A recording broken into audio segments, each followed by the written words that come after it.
welcome to the Clock and Talk. I'm your host, Tez, and thank you for listening. Thank you for downloading, and follow us on Twitter at @clockand_talk. Stoke v Arsenal, and before we get into that, we'll welcome Tony. How are you, mate? Yeah, not too bad, thanks. Just enjoying my bank holiday. A nice day off work for us Brits. How was your Easter? I don't eat chocolate and I don't have kids, so it pretty much didn't exist. It was amazing because football was back, but as far as it being Easter, it literally made no difference to my life. Fair enough. Well, I've eaten my fair share of Easter eggs because I steal them off the kids. So. And Schwinn, how are you, buddy? Doing really well. Happy Easter to both of you and to our listeners, and Passover as well. I as well enjoyed a lot of chocolate. You just need an excuse to really. And just glad that football is back. I watched almost every game this weekend just because I've been yearning for some football. So it's been a good weekend. Very nice, mate. Happy Easter to you, and happy Easter to Tony and all our followers as well at Clock and Talk. Now, let's get into this game, boys. What do I say? 70 minutes of football. Do we fast forward it or do we want to talk about it? But before we get into that, Tony, I will go to the lineup, mate, because that did shock a few. Yeah, I was at the ground and I saw you two talking, and obviously other people on Twitter, but I saw you two talking, saying that you was a bit surprised by it, but I wasn't massively surprised. Koscielny, I was pretty sure wasn't going to play. And then it was going to be Chambers or Holding, and that's always a 50-50 toss-up. In the middle, Jack has played a lot of minutes and he'll undoubtedly play on Thursday. So that was, again, it was a bit more surprising, but you can see the sense in it. Also, you have to look at where these players travelled to, and I haven't looked where these players travelled to. So some of them may have had long distances for friendlies and stuff. Obviously, Jack and Rambo didn't have any international football, so I thought they was always sort of bankers to both play, really, because they haven't been away anywhere. And then the top three, as Ozil was always going to play, Aubameyang was always going to play, and Welbeck, yeah, I was a little bit surprised. I guess it probably shows that he's not going to play on Thursday. We'll get into that later. But it was probably a straight toss-up between him and Mickey. And again, to be fair, I don't even know where Armenia is. And I don't know how who they played in their internationals. But it may, again, have just been another travel situation. And commentators over here, they were talking Czech got a little bit of an injury or something during the week. Yeah, he woke up with a groin strain, apparently. Okay. Just before I go to Schwinn, mate, Tony, what's your thoughts on... Because as soon as I saw the lineup, and me and Schwinn were talking about it on Twitter, and I actually, and I didn't mention it to Schwinn at the time, but does this lineup say, hey, I just want to secure sixth, if we can, Europa League will be our best. However, I'm concentrating on Europa League to get us into Champions League. Is that what Wenger's thinking? I don't know. It's not... I don't know. It's not like he's done a Mourinho who last season completely fucked off the league and was like, I'm only focusing on Europe, and made it very evident. I think Wenger's still clearly putting out teams that are good enough to win. I don't know if that's because our squad's a little bit deeper or whatnot, but then the team he put out was obviously still more than enough to win. He still started a lot of our better players. You'd say probably 6 or 7 of the 11 were first choice. In your strongest team. You look, obviously Czech was out, but you go Mustafi, Hector and Nacho all start. At least one of Jack and Rambo start. Ozil obviously starts, and Aubameyang would start in our strongest team. So it's not like he's completely sacked it off. But I think he's picked the team with one eye on the other game. So I think he's picked a team that's strong enough to win, but also resting players that may need a rest in terms of, as I said, I'm not sure on Mkhitaryan's travel situation. Koscielny can't play twice in a week, so he's got one eye on Thursday, but I don't think he's completely thought we're only focused on the Europa League. Yeah, okay. Yeah, Schwinn, what was your take on it, mate? Really boring. There was so much excitement in the build-up to the game. We had 2 weeks of international duty, so everyone was missing the Arsenal, and it felt like this was a longer international break than most.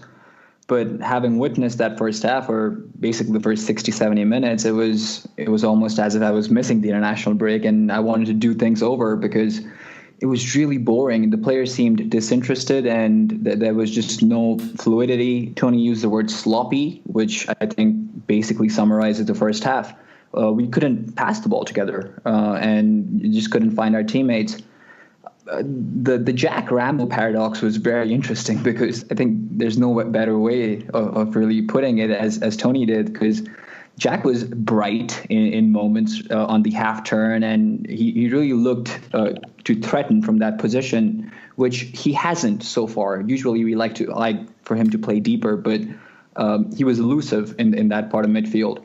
Mesut Ozil was almost anonymous, which is not something you say of Mesut Ozil in games like this. And let's face it, we were playing a team that's been struggling. Stoke is battling relegation, and one could argue that they are going to get relegated. They're missing some key players, and it just felt like we didn't want to take, that chance to pick up where we left off. We'll get to the penalty at some point, but I think we caught a lucky break with that. I think it's a controversial decision from the ref. I'm sure me and Tony and Tez and you, Tez, will have something to say on that, but I'm just glad we picked up the 3 points and can kick on from here. Well, we'll just, before we get on to the penalty, Tony, Lacazette, he came on the 61st minute. Obviously, they went in the sheds and Wenger couldn't talk. He'd lost his voice, so I don't know who was doing the half-time chat, but he might have just been slapping them up the back of the head and saying, have a fucking go, lads. Lacazette comes on, 61st minute, Welbeck goes off. Was there a little cheer around the ground? Yeah, look, Lacazette, we can see from Twitter that Lacazette's very well liked amongst the Arsenal fan base. So it wasn't like when Iwobi came off at Brighton when the cheer was for the player going off. There was a cheer, but it was because people were pleased to see Lacazette back. Okay. No, it was good to see him back. And I will get on to a little bit later of a gentleman by the name of Aubameyang. But the 75th minute, penalty or not a penalty, Tony? No, not for me. At the time, I wasn't sure. It was kind of the other end and the other side of the pitch from me, and there was bodies running across. So you saw him go down, but I couldn't see a touch on the ball. So I appealed for it. But when you're in the ground, you appeal for absolutely anything. I didn't have a clue when I was in the ground, if I'm honest. And then I watched it back last night, and I don't think it was. I can see why the refs got it wrong, but I still think it's wrong. But it makes change to get one in our favour, one that's contentious. It wasn't a dive or anything like that. I just think it was a clean tackle, and yeah, I don't think it was a penalty. Schwinn, penalty or not a penalty? I can see why the ref gave it. It's a challenge from behind, and I think it was Martin Zindi who got the slightest of touches on the ball. But at the same time, I think the follow-through, which I think Mesut Ozil played to his advantage, sort of convinced the ref. It really is one of those, instances where even if you introduce VAR, it's one of those, because I think most of us have seen all angles possible on it, and there'll still be contention on it. But again, I can see why it's given. My first instinct was penalty as well. I think there's little room for discussion in terms of whether it was a dive. I don't think it was a dive.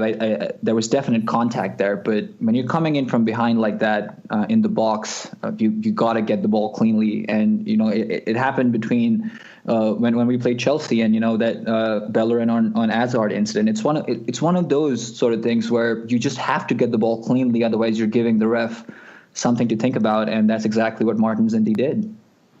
Yeah, I agree with you, lads. I think the ref had to give it because he didn't have VAR. So he's looking at it from what he saw it, and he's it could have gone 50-50. But it was an interesting comment on the commentary, Tony. The VAR, I think there was only 4 angles they could have looked at it anyway. There was probably another 2 or 3 angles that the commentators over here were actually saying, well, if VAR was here, we'd nearly have to give it on the angles that we're watching. If if and when VAR comes in, is that obviously going to plan more cameras? Yeah, I mean that's why even in the games that in the cup games, it's only been in the Premier League, the Premier League ground. So if say for example in the League Cup semi-final, it wasn't in action when Man City were away to Bristol City, but it was or could have been at Man City, but I think they decided against it because they want it to be equal in both legs. So yeah, it's just so they can install more cameras and stuff. But I mean, I don't think it overly matters. I don't think you need 10 or 12 angles. I think if something's not, I mean, like the VAR golden rule, so to speak, is clear and obvious. And if you get 8 angles and it's not clear and obvious from that, a 9th, 10th, and 11th for me doesn't fit the guidelines of clear and obvious. Mm-hmm. Okay, 76th minute was the minute of the game that we all were cheering because the man, the legend, Granit Xhaka, he made his appearance. The roar around the crowd, Tony, around the ground? Yeah. Not so much, but it came off the back of a goal, so a lot of people probably didn't even realise that the change had been made. I'm sure you did, but many didn't. Well, there was a question by Shree. He says, for Tony and Schwinn, I heard a loud sound when Xhaka came on. Do you think it was the sound of Tez shouting with excitement? I thought it was orgasming, but it's all right. Schwinn, you were jumping off the lounge, mate, when Xhaka come on? I was, and I mean, I think the last 20 minutes proved his worth. You know, there's a statistic in basketball called plus minus that calculates how many points your team is scoring when you're on the court versus when you're not on the court. And I think if you try to transpose that onto football and see how you know, I don't know if you could really measure this, but if you try to calculate how good the team is in possession, how fluid the team is in possession, you could see the difference. And this is nothing against Mohamed El-Neni. It's just a different skill set that Xhaka brings. He's more confident in playing the ball through and looking up and trying to find his man. For El-Neni, he keeps you ticking, but I think in that moment, even though we did score, right before he came on, I think he gave the Stoke players something else to think about. And we were not being pressed the way we were for their first 70. You could say that's down to fatigue and that's down to, you know, the work rate falling a little bit. But I think he just made us look like a better team, and we looked more poised and we looked to threaten more as the game opened up after that first goal. So for me, he's a pivotal point at this point in this team with these players, and yesterday was as evident as it can get. I agree. And look, I've said El-Neni, and I think we've all said he didn't start the season real well. I will say the last 3-4 games he's been really, really solid, really well. He signed a new contract with Arsenal. Yes, we're all happy with that. But for me, he's still a squad player. Love him or hate him, guys. It is what it is. For me, El-Neni, I don't think he was that good yesterday compared to his last 3 or 4 games. And I've seen a few people, Tony, on Twitter say that he was looking at the man of the match. I would like to see how many. I had a look at his heat map and it wasn't overly great. I'd also like to see. I think all his passes, they just seem to go side to side and backwards. They don't go forward. When Xhaka come on, passes were going to Ozil. Passes were going up to Aubameyang. Aubameyang's sitting up there like a star bottle of piss going, give me the fucking ball. El-Neni passed to Mustafi. Mustafi back to El-Neni. El-Neni to Chambers. Chambers to Ramsey. Ramsey to El-Neni. It was just... And I don't want to criticise the bloke too much, but I'm going to have to call it as the way I saw it. Tony? Yeah, I'd pretty much agree with you. I think that someone in his position, you kind of want them to break up play, which I don't think he overly done in the first half. The only tackle I can really remember him making was the booking. And to keep possession, which he does, but... And he did do quite well. He lost the ball a couple of times, but I mean, on the whole, he kept the ball quite well. But when a team are trying to rush you with or get men behind the ball, giving the ball backwards and sideways isn't something that's overly required. He gets forward a fair bit. I mean, I felt like I saw less of him getting forward yesterday than I usually do. But yeah, I just thought it was a nothing performance. And I'm not saying he was bad. I'm not saying he was one of the worst players on the pitch. I thought it was just nothing. It was just a bang average. I don't know. I don't know how you would score that. Whatever you score as average, that's what he was.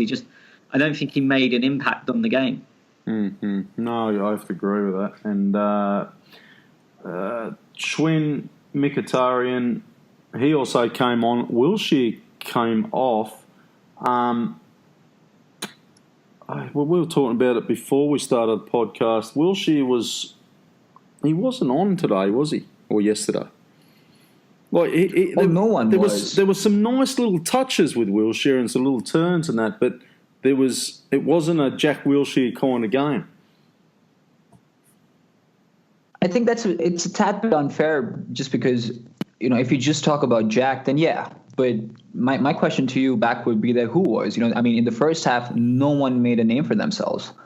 As Tony said, that despite Jack and Rambo looking the ones who were going to threaten, they were also the ones who were giving the ball away the most. Our play was coming through them, of course, so that would, the law of averages kicks in, that you will end up giving balls away. But it just felt like nothing was happening for our players.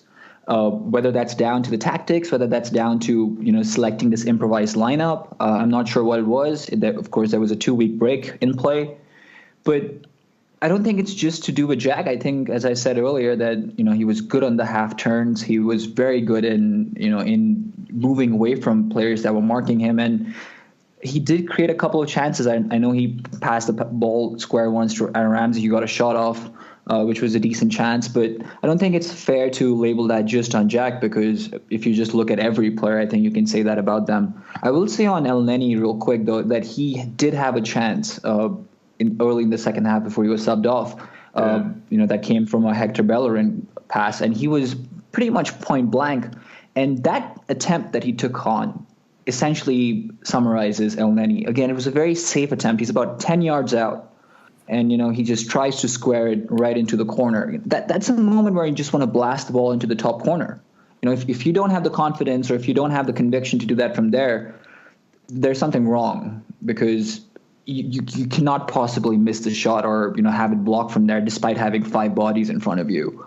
And that sort of tells you all you need to know about El Neni, that he'll come in and do a job, but you would rather have him in your team 1-0 or 2-0 up as opposed to starting the game, because he doesn't bring that edge. And that's fine, but if you're a squad player, then, that's what you got to do. You got to come in later and clean shit up. And I think we missed Xhaka desperately yesterday. And if it wasn't for that lucky penalty, I'm not sure how things would have turned out. I'll get you to answer this question before I go to Tony. Switch Jack and Ozil around, do you think it would have made a difference?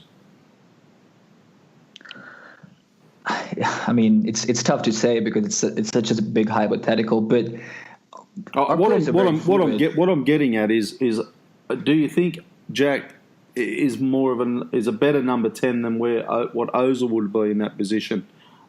Just in a general basis, you've got El Neni and Ramsey playing back. I feel personally Ozil probably creates a bit more of a chance, but Jack on that side, I'm not overly sure about either. Yeah, I agree with you. I would rather have Jack in the middle of the park, despite preferring Ozil in the middle of the park. But if you're playing both of them in the team, and if we already have 2 holding midfielders, then I would throw Jack in the center of the park as a 10 as well. It's a different debate whether all 3 or 4 of them can play in the same team together, but I've never preferred Mesut Ozil on the wing.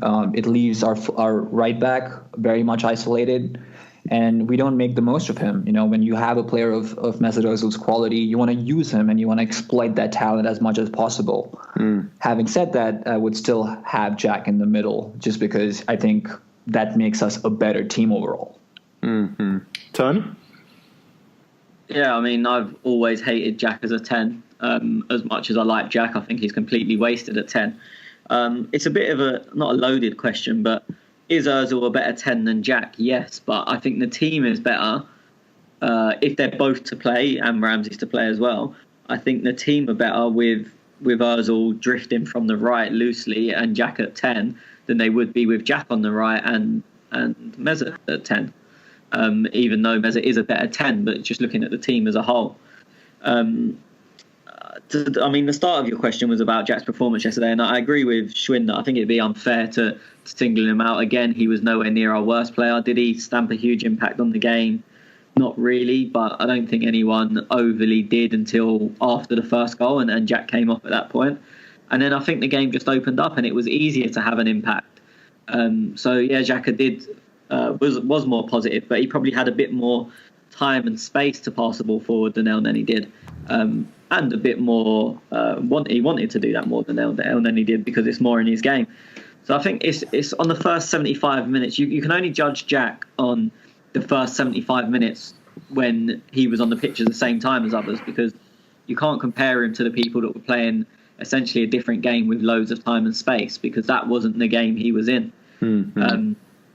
I think as well, as much as I've sort of criticised the idea in the past, I think the Aubameyang on the left, but being so direct and literally only running towards the goal, scared them, because every time he came short, there was a huge gap in behind. And we exploited that very well. Ozil went over to that side of the pitch and was threading balls through. We haven't covered it yet. We will. But that's real. You bring up a good point. Aubameyang, when he went to that left, mate, he really fucking surprised me. Because we've spoken about it before and gone, well, out of Lacazette and Aubameyang, you only got to look at what Aubameyang done at Dortmund to go, he's a fucking striker. So that I was really shocked and a bit surprised about how good he did come on that left. I think, to be honest, Stoke, it maybe combined with them tiring a little bit or pushing for trying to get the 3 points because they felt they was on top, because suddenly there was, early on in the game, they didn't particularly care what our players done. They were sitting deep. And then I don't know if it was a bit of confidence or whatnot, but they pushed up a little bit and it allowed Aubameyang that space to run into. Because, all he done essentially was run in straight lines. He ran straight in behind, and I think earlier on in the game there wasn't that space to run into, and for whatever reason the game opened up.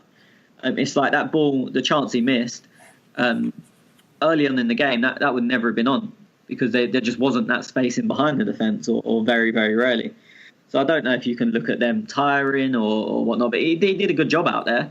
But I don't think that would have worked for the first hour of the game, because they just weren't coming out. There was no space in behind to play that ball into. I don't want to harp on it too much, and I'll make this the last question on that first 70 minutes. Elneny, Ramsey, Ozil, Wilshere, Welbeck. What difference could he done with them players on the pitch? Different formation, changing players around, and only using them players that did start, or was it just a day where they just weren't on? Yeah, I think you've got to go down to that. Look, it's essentially a team that has played, or as an attacking unit anyway, has played many games for us. I just think they weren't really on it. Stoke, I don't really like giving them credit because I hate them, I hate the place, I hate everything about them. But when I watched it back after getting home, I thought they were actually quite good in the first half. Not in terms of quality of the ball, but they didn't give us any time to rest or to make a decision. And they were always going to tire, because it wasn't just a lot of running they were doing, it was a lot of sprints. Every time a player got the ball, they were sprinting at him.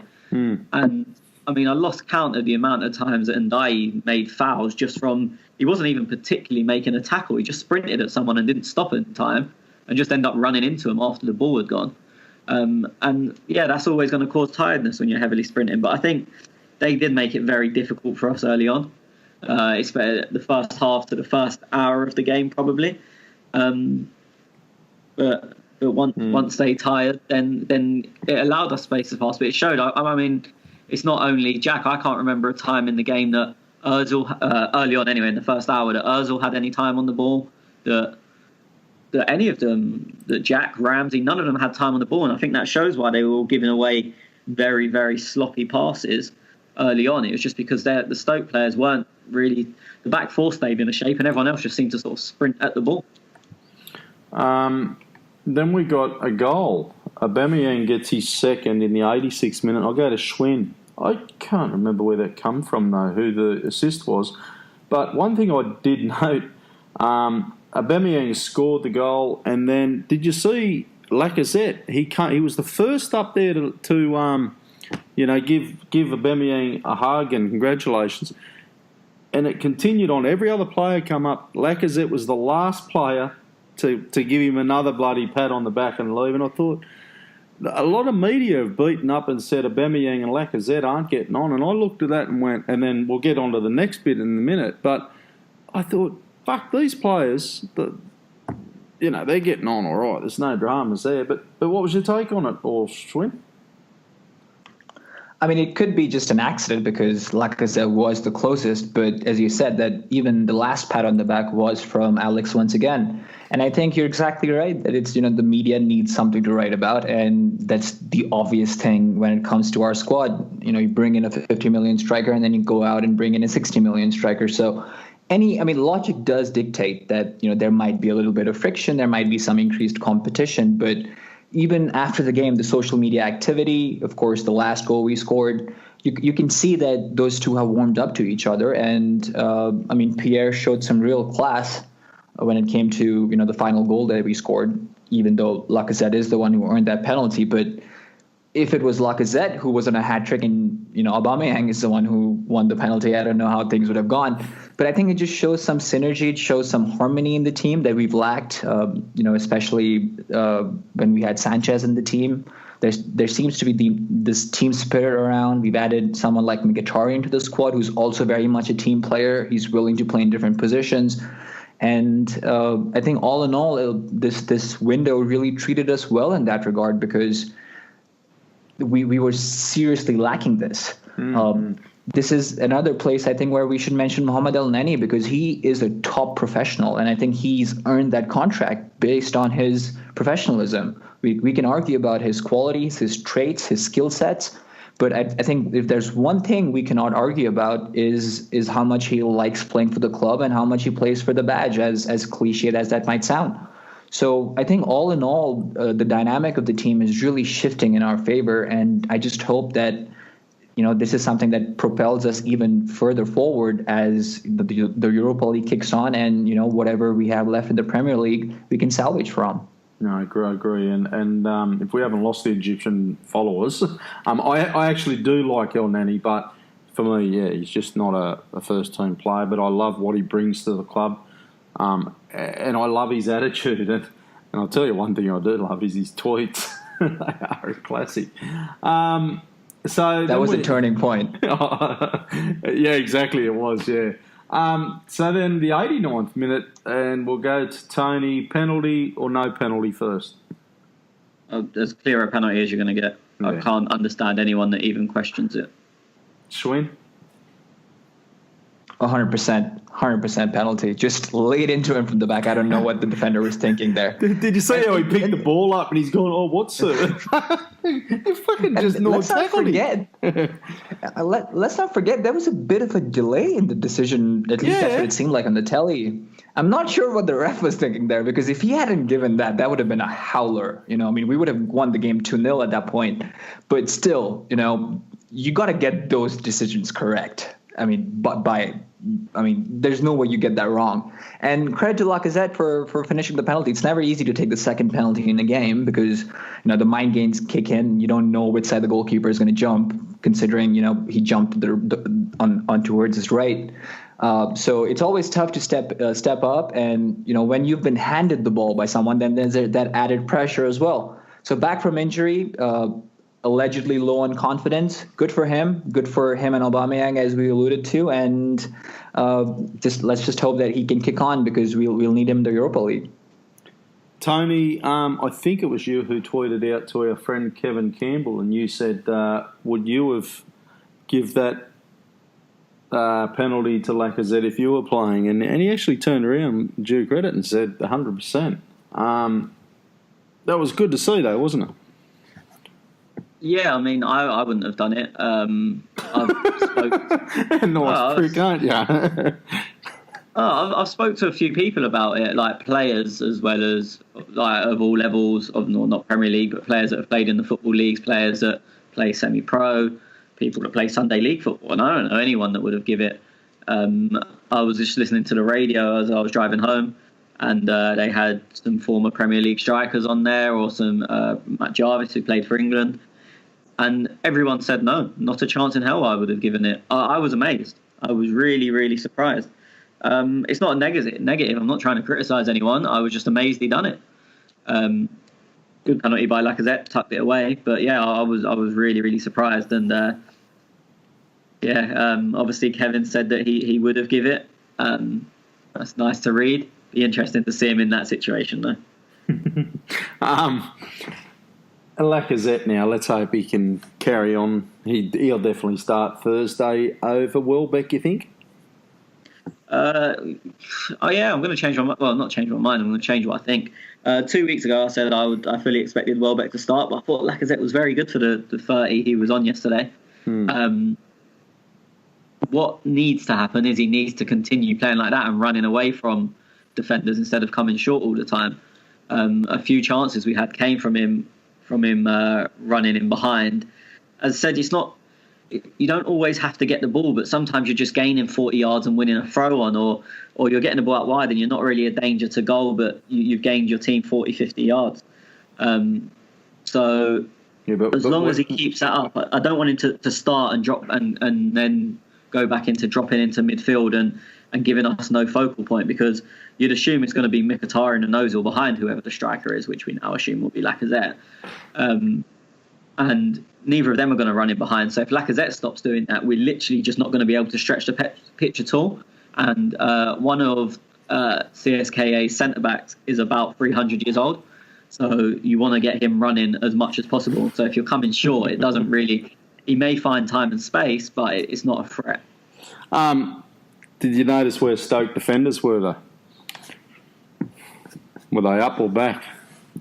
No, I mean, there was space, especially after the first goal, but it's just intent to make them runs. You can still try and run in behind of a deep defence. I mean, even look at...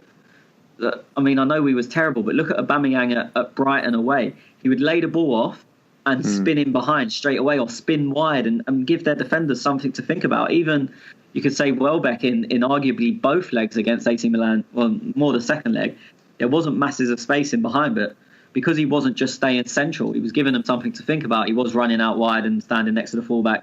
He was going in behind. He was mixing up his movements.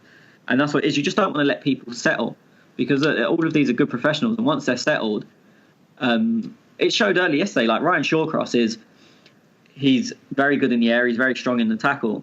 But you get him out of his comfort zone and he's not the best. And in the first 60, 65 minutes, we didn't challenge him. We didn't take him out of that comfort zone, mainly because we couldn't get the ball forward, because we couldn't pass to each other. But once we strung some passes together, suddenly you see Shawcross stretched all over the place, because you don't let him get in that rhythm where he can just stand there and header everything or kick everything that's in front of him, including players. Okay. Sorry, I was just thinking what Tony was saying. I do agree. I want to have a look back before I go Schwinn. I want to have a little look back though, Tony.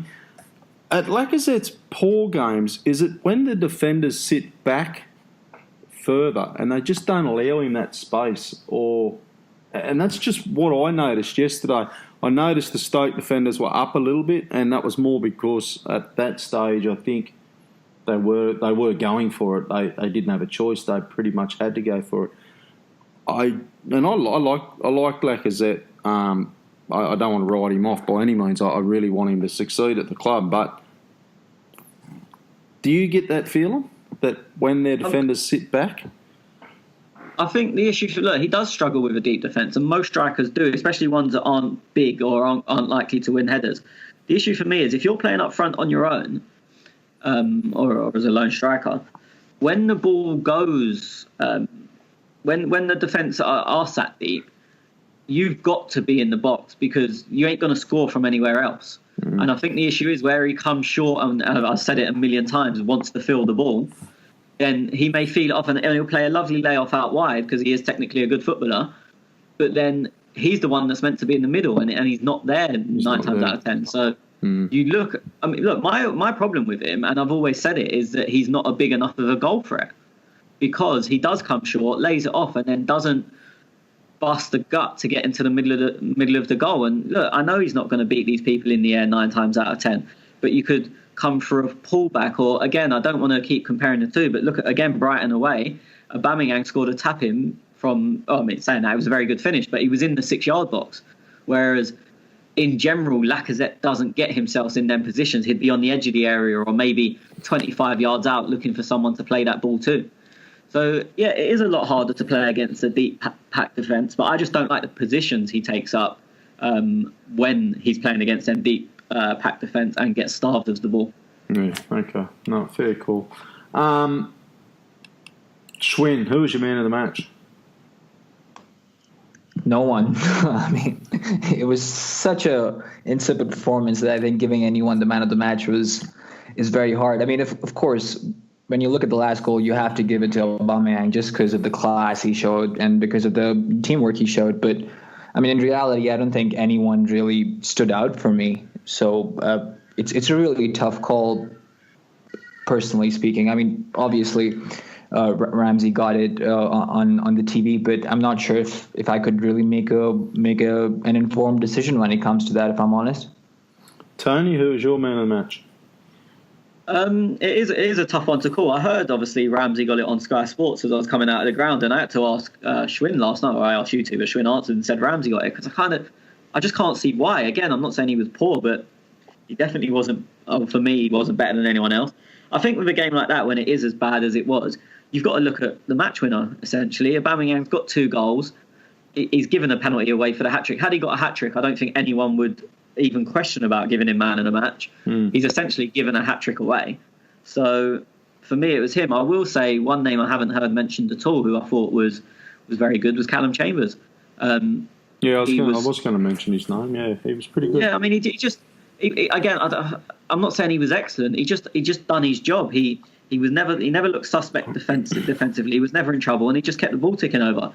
I've seen people say Mustafi was good, and Mustafi gave the ball away quite a bit and made some, what I'd like to call, like, Hail Mary tackles. But you only usually have to make them tackles if you've made a mistake in the first place, or if you're out of position. Whereas I think Chambers just done everything simply. So it didn't look like he made any amazing last-ditch tackles, but that's because he never put himself in the position to have to make them tackles. So Chambers, he had that chance to score a goal. He didn't even know. I don't think he even realised, to be honest. The flick on at the front post fucked him, I think, because you see where the ball hit his leg, not even his foot. It hit it. Yeah. I think he wasn't expecting the flick on, and he went for the first ball, and then obviously the angle slightly changed by the flick on. There was another point in the game, and I just can't remember whether it was the first half or second half. Aubameyang did have a chance, but I thought it wasn't the greatest of chances. The commentators were saying here that he basically gave a goal away. He should have scored it. Now, do you remember that one? It was from the Ozil through ball. Second half, the through ball. Yeah, you think? Yeah, I mean, first off, that ball is in the top 3 passes you'll see this season. It was absolutely outrageous. I think he should have scored, but we know he likes to try and dink it over the keeper, and obviously Butland knew that because Butland stayed up. Stayed up really late.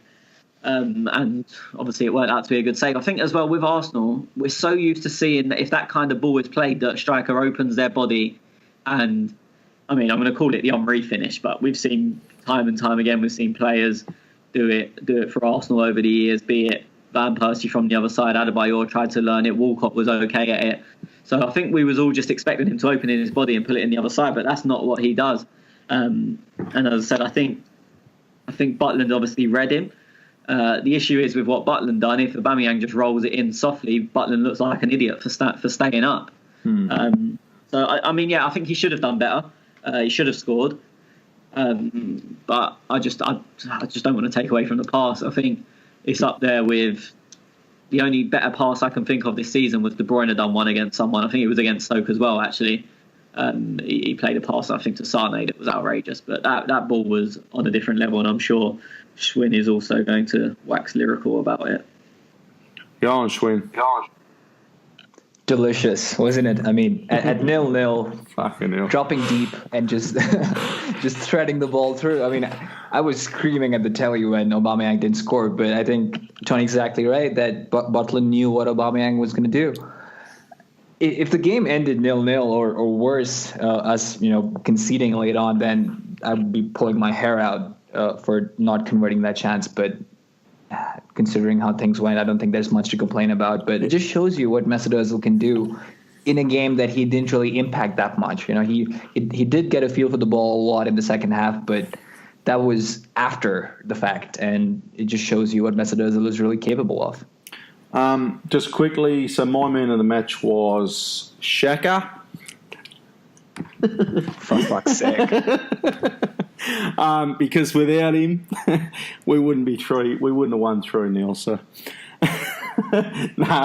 actually, it is fucking tough. But I'm actually going to say Ozil, and that brings me to my next point, because we're being each week. What did Ozil do much? I can't even remember what we called it now. Schwinn, we were saying. The Ozil watch? Ozil watch, yeah. Was he bloody on or was he off? So I'm actually going to say this week, I thought he was on. Like that ball was class. It was gold. But I actually did, in a team that weren't real good, he actually was that little bit of light. Ramsey at times was, but Ozil for me was the man of the match. Tony? It's a tough one, because if you look at the 90 minutes as a whole, I don't think he played well. But if you look at moments that had big impacts in the game, he was involved in them. Obviously, he played that ball to Aubameyang at 0-0. He won the penalty to make it 1-0. What I will say is, even when he was bad in the first half, and to an extent when he was quiet in the second half, his set-piece delivery yesterday was on the money. It was perfect every single time. The second goal comes from, I know there was a flick on, but it comes from his corner finding exactly where it was meant to be for the front post flick on. The Chambers chance you just mentioned, again, his corner found the front post flick on. He had a few set pieces in the first half, there were crosses from free kicks from quite far out, not corners. But every time we ended up getting a head on it, and obviously they didn't go in and they went for goal kicks. But I thought even when he was poor, it showed his quality, that he had moments in the game that could have completely turned the game. So it's a tougher one to judge than normal, because he didn't have a great game as a whole 90 minutes, but he had some excellent moments. I will just say quickly, I don't think that was more him, though. I think that was more where he was playing. And that's where I get back to where we were talking earlier. If he was playing the number 10 role, I think he would have had a bit more of an impact on the game. Then I don't think it matters. I think he decides himself to play 10 anyway. He's loosely on the right side on the formation. But, I mean, you look... So Jack was still on the pitch when Aubameyang missed that chance, but Ozil essentially played the through ball from left back. Again, when we won the penalty, Jack was still on the pitch, but Ozil won it on the left side of the area. So I think that formation is very, very loose. I don't think saying Ozil playing in 10 at 10 would have made a difference, because I think he essentially does anyway. Schwinn? For me, he was off. I mean, I think you guys were a little kind to him, if I'm honest. Of course, he produced some bright moments, but I don't think he had a good game by any means. I mean, you brought up the fact that he was playing on the wing, but I think that he's sort of grown into that a bit, because considering how single-footed he is, that I think he likes having that wide area where he can play a ball through. If he's playing in the middle, then more times than not, his ball is going to go towards the left wing, especially if he's receiving the ball and then turning. He doesn't turn towards his with his back towards the goal. He doesn't turn left a whole lot. More often than not, he turns right. So I think you guys were a little kind to him. I will say, though, apart from the ball that he played to Aubameyang, my favorite Mesut Ozil moment came when he laid into Hector fucking Bellerin, because I was so pissed off by his performance yesterday. Apart from that one pass he played to Mohamed El-Neni that we spoke about, I don't think he did a single good thing. In the second half, when Shaqiri hit the post from the corner, we had a break on our hands. And Jack released Hector, and there were, I think, 3 Stoke players back. And Hector was one-on-one with Glenn Johnson, who's in his 30s, and there's no way he could have kept up with him. And what Hector decides to do there, as is the case that Hector mostly does, is just wait and play a square pass, and the attack fizzled. I mean, when that incident happened where Mesut Ozil told him that you talk a lot, I think that was one of my favorite moments of this season, because it showed leadership. It showed Mesut Ozil proving his critics wrong, that he doesn't care. And I think that's one of the things that I want to see more from our players, whoever it may be. But if you just look at his performance, I was not at all happy. I was not at all satisfied. Again, the moments were there, but you expect much better from a player of his quality.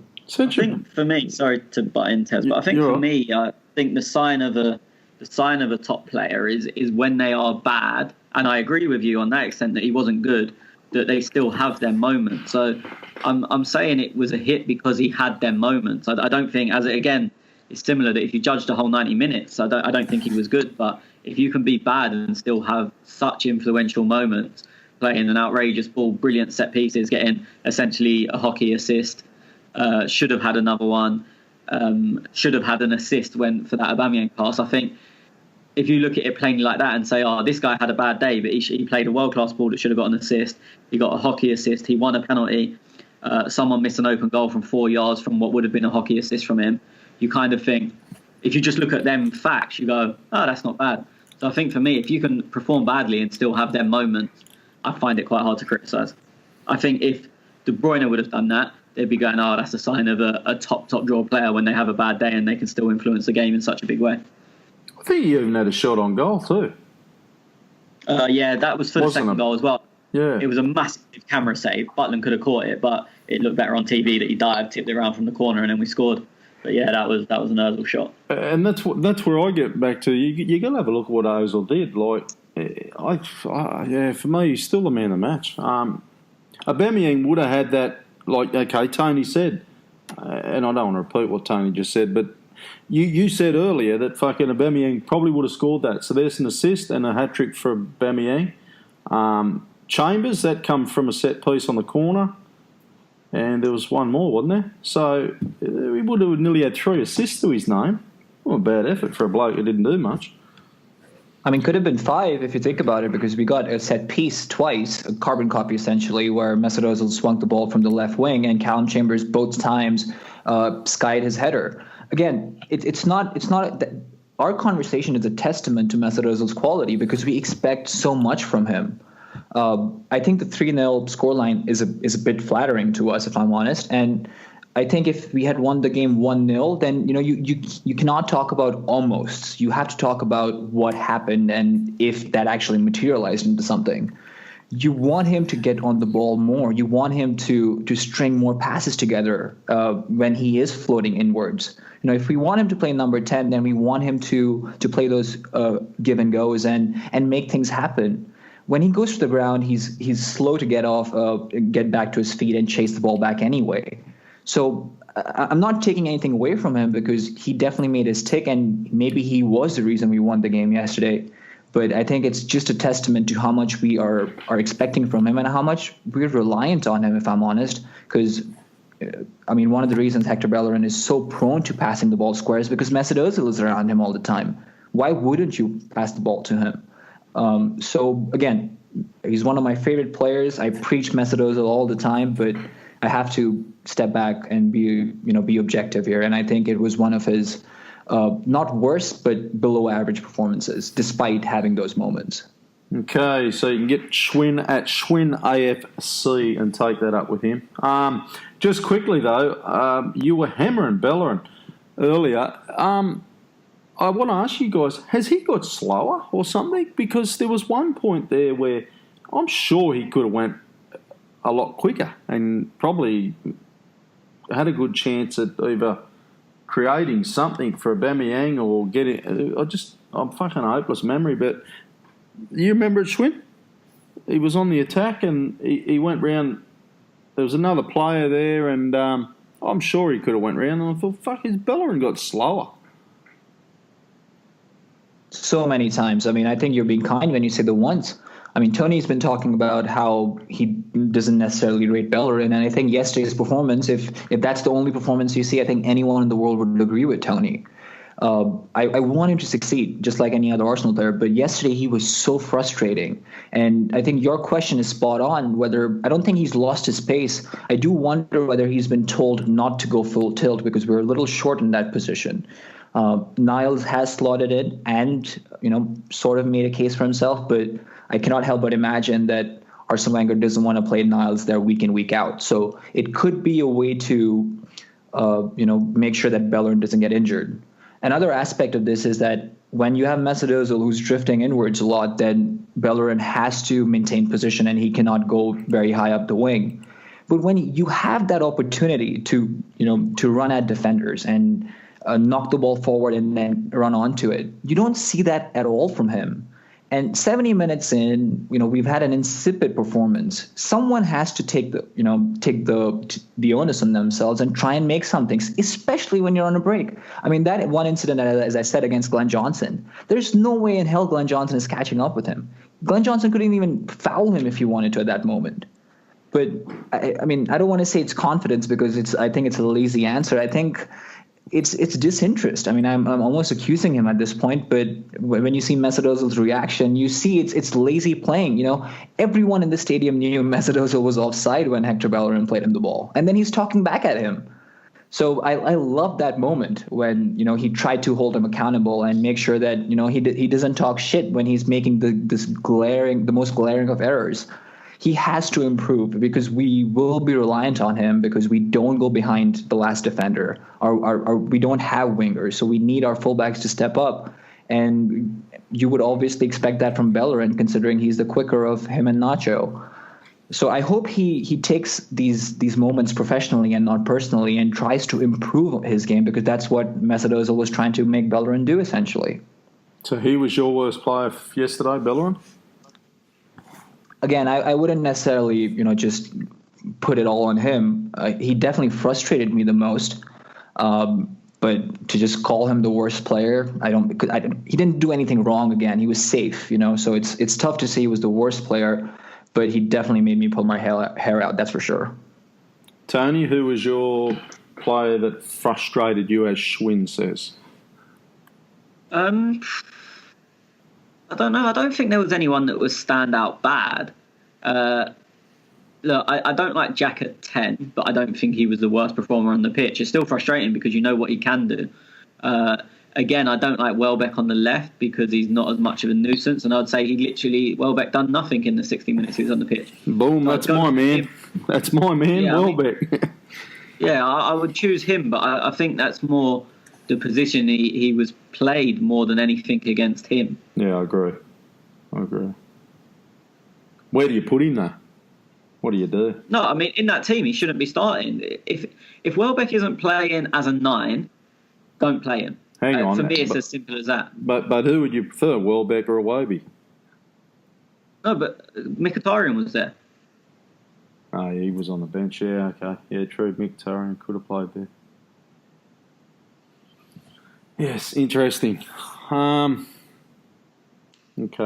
No, fucking, you've got an answer for everything, haven't you? I can't help being right all the time.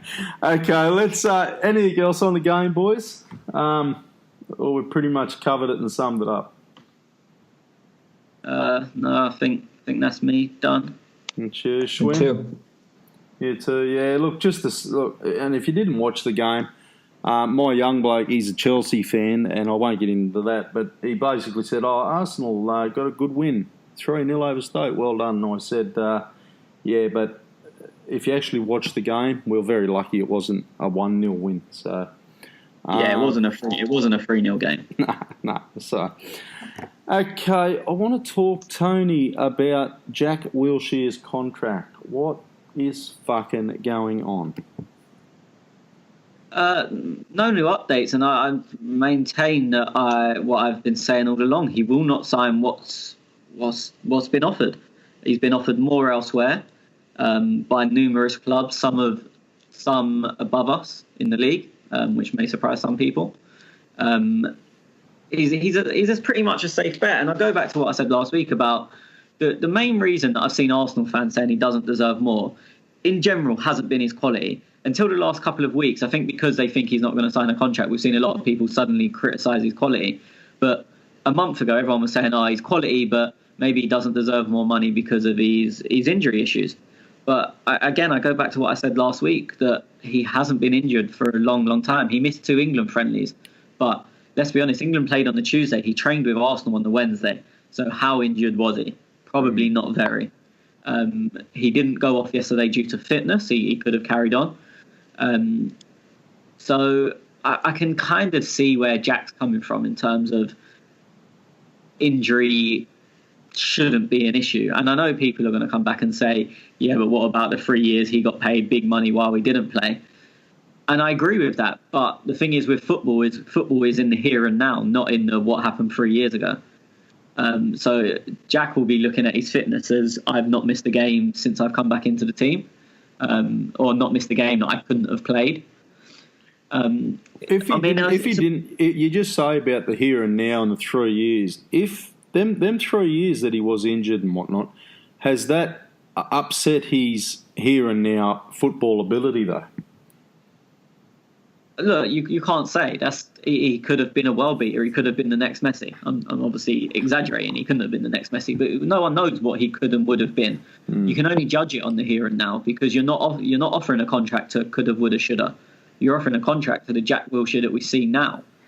And as I said, the issue I find with it is that so many people are thinking about the injuries, but if you actually look at his injury record for the last 2 years, I think it's as good as anyone's pretty much, apart from one impact injury, which kept him out for the back end of the season at Bournemouth and the first few weeks with us.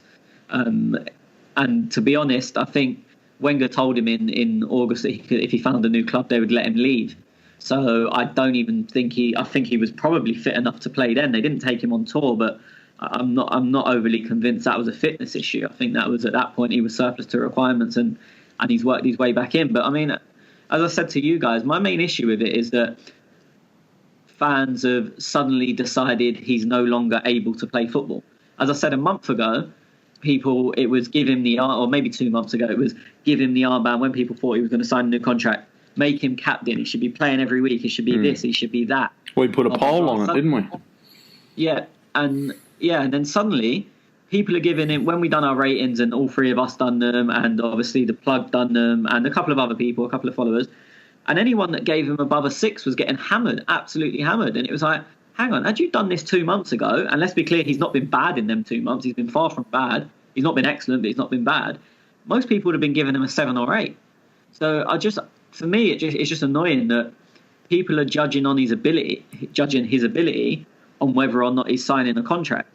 I don't think that does you any favours, and it's the same way that people hate Ramsey at times, and that will come around again. The hate for Ramsey when his contract becomes a lot clearer. It's just, for me, judge the player, not whether they've signed a bit of paper or not. Schwinn, I'll go to you. Not that you can make much of the contract news or situation, but I was reading and a couple of media's reports were coming out of saying Jack Wilshere and Ramsey, and we haven't even got to Ramsey yet because he's still got, a year or something go on his contract. But apparently them two together don't fit in Arsenal's plans for next season. That would make sense to me. I mean, we've seen Aaron Ramsey and Jack Wilshere play together a bit more, in the past few months, but it just doesn't feel right. We did beat Milan, and there was some good connections there. But let's be honest, when it comes to the league, I don't think there's enough there. I think even when you pair that with Granit Xhaka, then it means Mesut Ozil goes on to the wing, and I don't think that's what Arsene Wenger prefers. I think it's a gamble when it comes to both these contracts, and I think we've put our chips in the Aaron Ramsey basket when it comes to the club and what the brass wants there, and we're taking Jack Wilshere for granted. I think that's what is happening right now. it's a tough situation, and we of course don't want to repeat of the Alexis situation where we let another player run his contract out. So again, I mentioned last time that we need to strengthen our corporate portfolios, because I cannot imagine why we don't want to pay Jack that extra 20-30 grand. It's not a whole lot for a club of Arsenal size.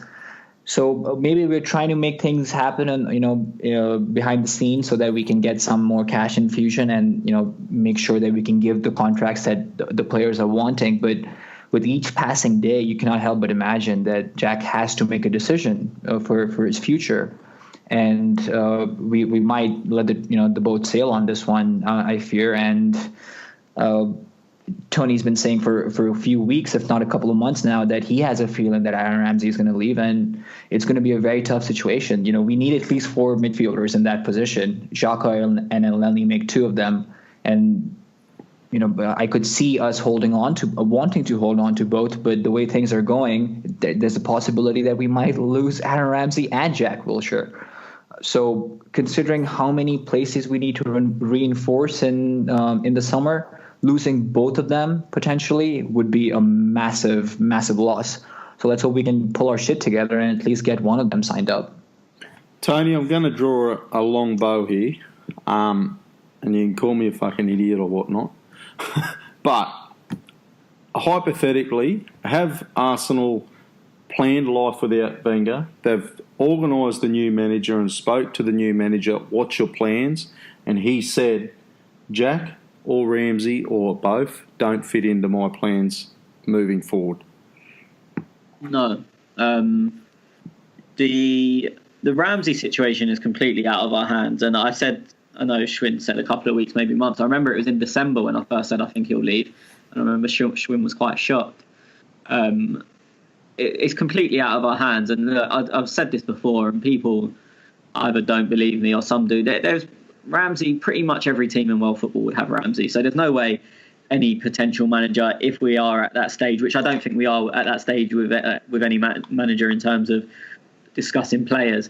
And also we are moving towards a European model where the manager doesn't necessarily pick the players in his squad. He picks the team, but he doesn't choose the ins and outs, or the outs he has a bit more of a say in. But we're not at that stage with any manager. And if you look at one of the clubs that are heavily linked to Jack is Juventus, and the manager I would say we're probably most heavily linked with is Allegri, who's the Juventus manager.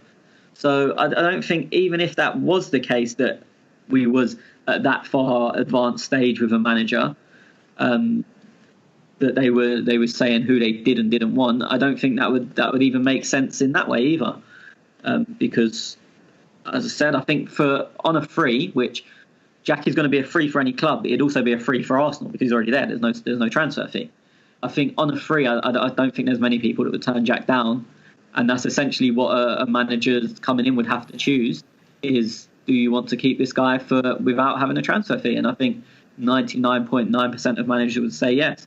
With Ramsey, it's a bit different. I think everyone wants it. Like, everyone at the club wants him and wants to keep him there, but he's still not responding to the contract offer. There is issues with his agent, which is a bit complicated. I'm not entirely sure how it's going to be resolved, because his agent was working for a company and he left to set up on his own. And Ramsey is technically with the company, but he only worked with one agent within that company. And Ramsey has apparently openly said, I'm staying with my agent, so I'm going to go to his new company. But he can't go till the end of this season when his contract with that agency runs out. So that means he's not discussing anything until the summer. That's what he's said. Okay, that makes sense.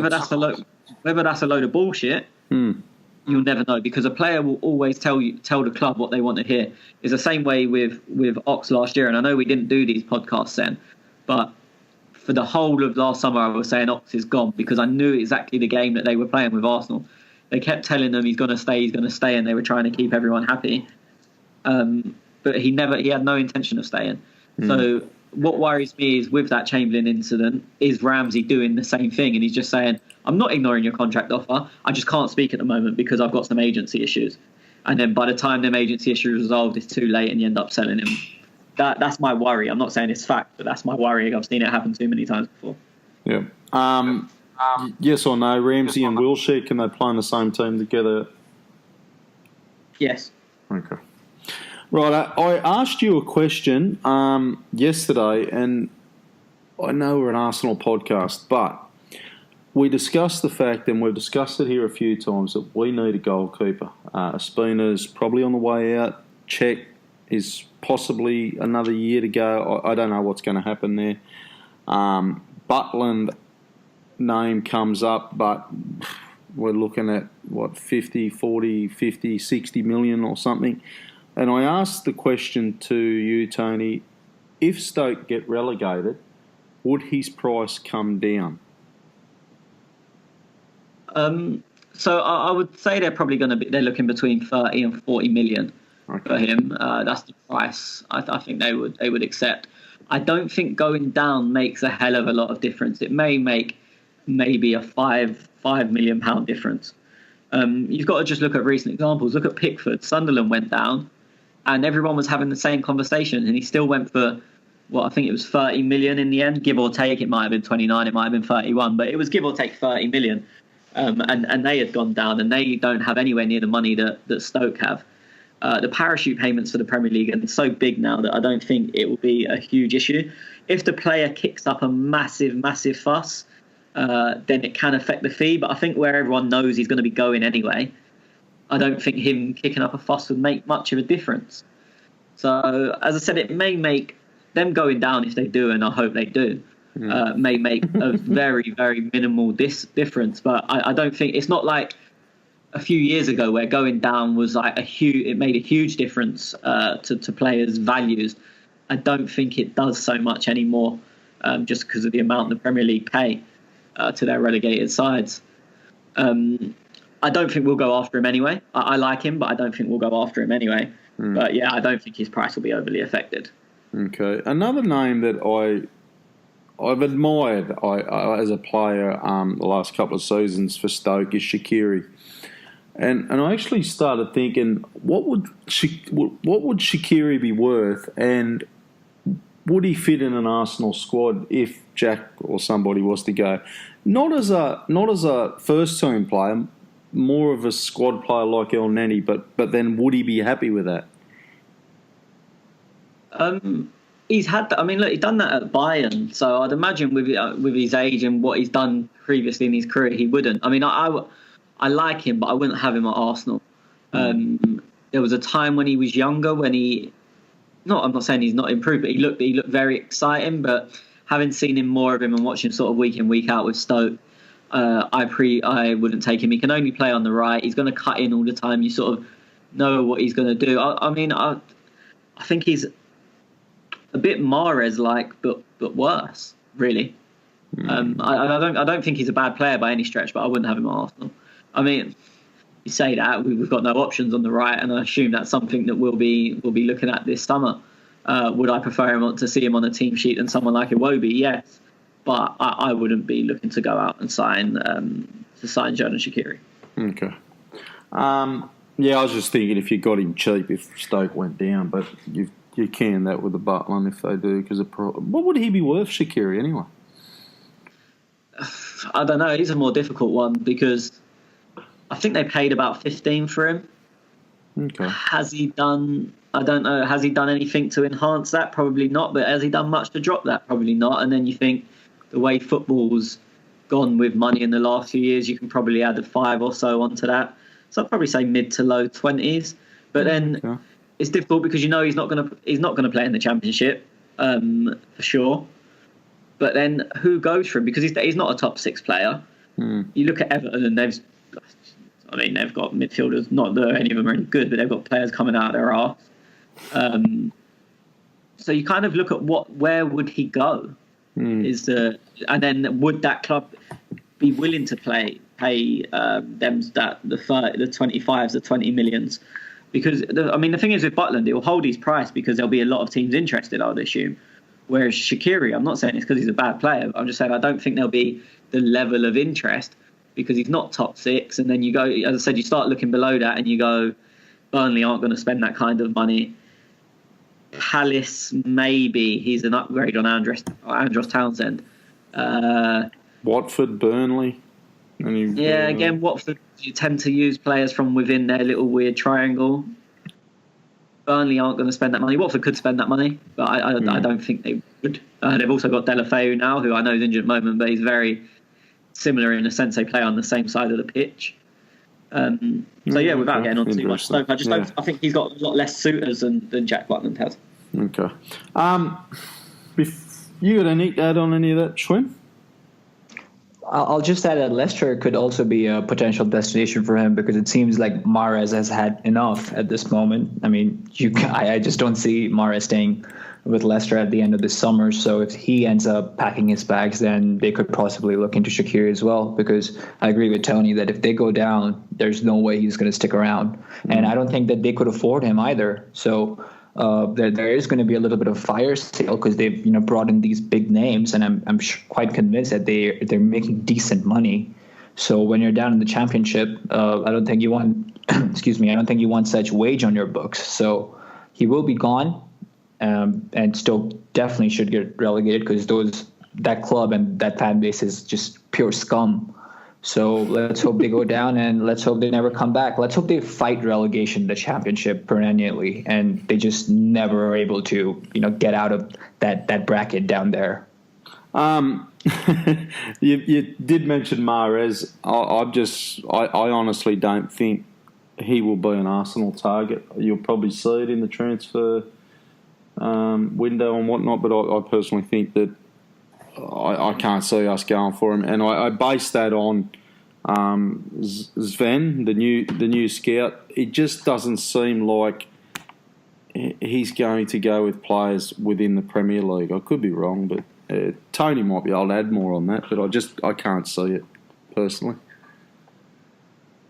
I agree. I completely agree. Sorry, Tony, but ever since Sven has come in, we just haven't heard a lot of reports. And that's not to say that we're not interested, but it seems like there's more interest in Malcolm and maybe even Ousmane Dembele if he is kicking up a fuss, which I want to believe, but I'm definitely a skeptic of that.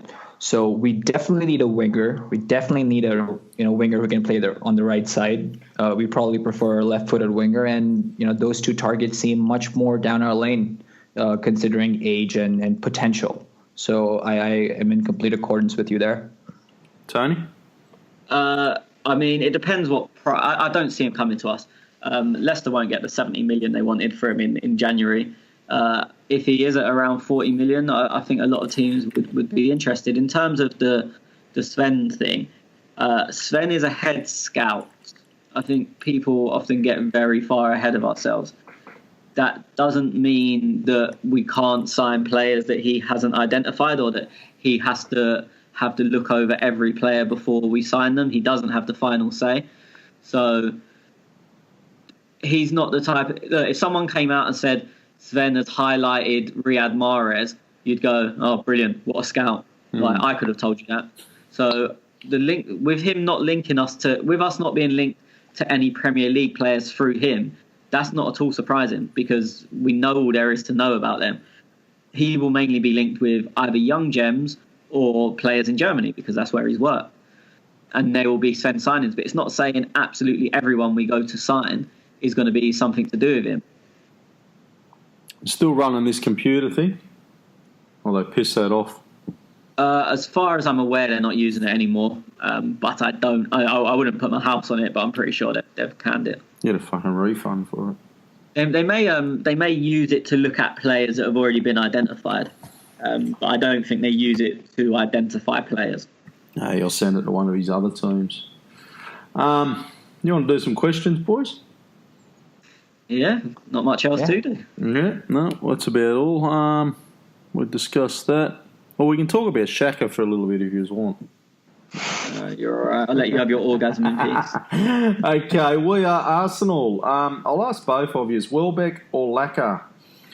Who looks good out there today? Tony?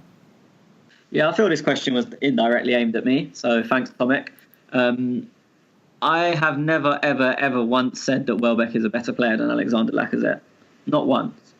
I've said I like the work he does when he's up top. Lacazette is a million times a better footballer. Who looked better yesterday? I either feel like you didn't watch the game or you're just trying to make a point, because it's very clear that Lacazette was a hell of a lot better yesterday. But he is a better player, so that shouldn't surprise anyone. Schwinn? Yeah, I agree with Tony, but let's not forget that the game is easier when you're 1-0 up. The game opened up, and Stoke were letting us have a go at it because they had to have a go at it. So, I mean, it's really tough to say. Welbeck didn't do much, but Stoke ran rugged at that point, and Lacazette was bright. In terms of the Europa League, I do think we'll see both of them play. I think Welbeck will maintain his position on the left, and Lacazette will just slot in for Aubameyang. So I do think both of them will play. I think Jack is the one who probably might get sacrificed on Thursday. So it'll be interesting to see. But, I mean, if you just had to choose one on the day, obviously Lacazette. Well, that comes to our next question from David at _, is on 91. Arsenal play better without Wilshere. It's a fact. Only have to compare the last 15 of today's games compared to the last 75 before he went off. Not only scored more, but our overall play was far better. Tony? Yeah, I mean, it's not a fact. It's literally as far from a fact as you can find. What that is called an opinion. Yes. Fuck it. Yes, we were better in the last 15, but as we've said all the way throughout this, there was mitigating circumstances in that they were, one, more tired, and two, had to press because we had already taken the lead. So, yes, fact, we scored more goals in the 15 minutes that he was off the pitch than the 75 he was on it. Yes, fact. You can't call it a fact that we are a better team without him. And again, I think this is coming from the contract thing. This is what I was talking about earlier, that no one was criticising Jack heavily 2 months ago when everyone thought he was going to sign a contract. Suddenly, when he hasn't signed the contract, it's, he's awful. We're a much better team without him. Never needed him. Probably wasn't there since he was 9 years old. Everyone's making it up. It's literally the change of angle is unbelievable. Yeah, we're a funny bunch of fans, aren't we? And you've even got to look at that and I don't mean that in a bad way for anybody, but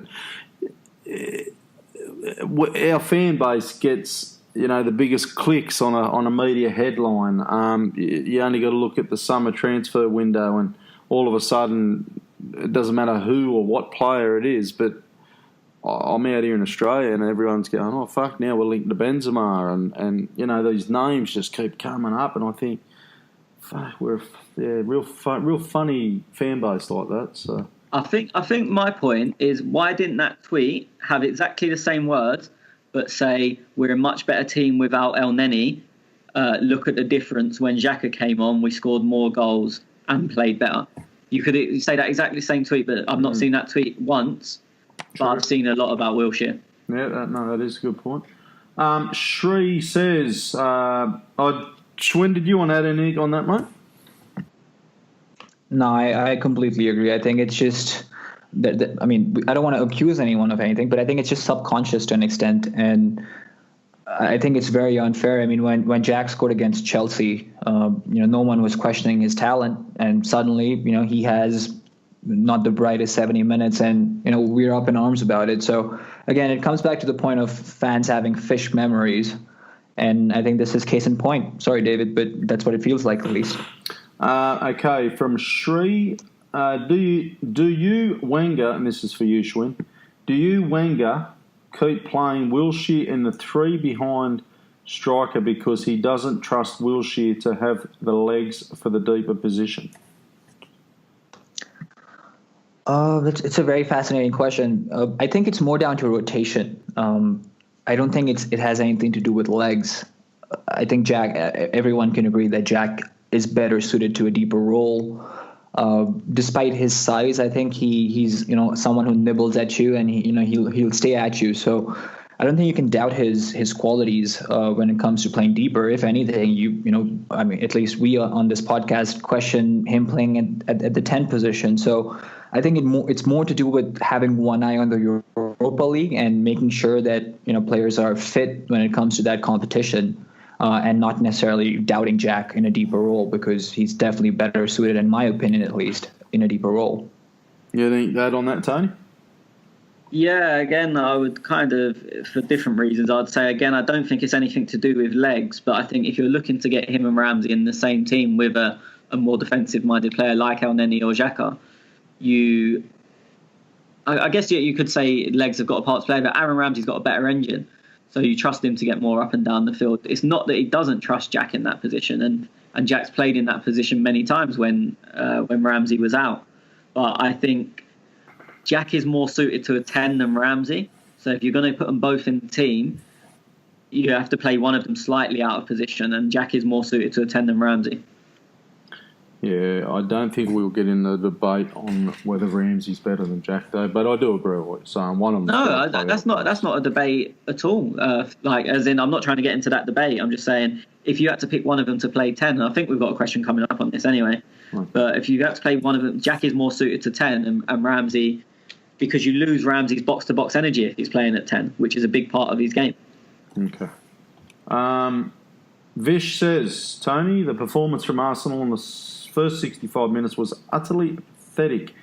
Do we attribute this to being rusty, or were those inbred scums just too organised for us to break down? Yeah, I think a lot of us as fans have just looked at the table and not really given Stoke any credit. And on any given day, any team in the Premier League can be difficult to play. I'm not saying they're going to be good; they can be difficult. And the wording was probably right, inbred scum.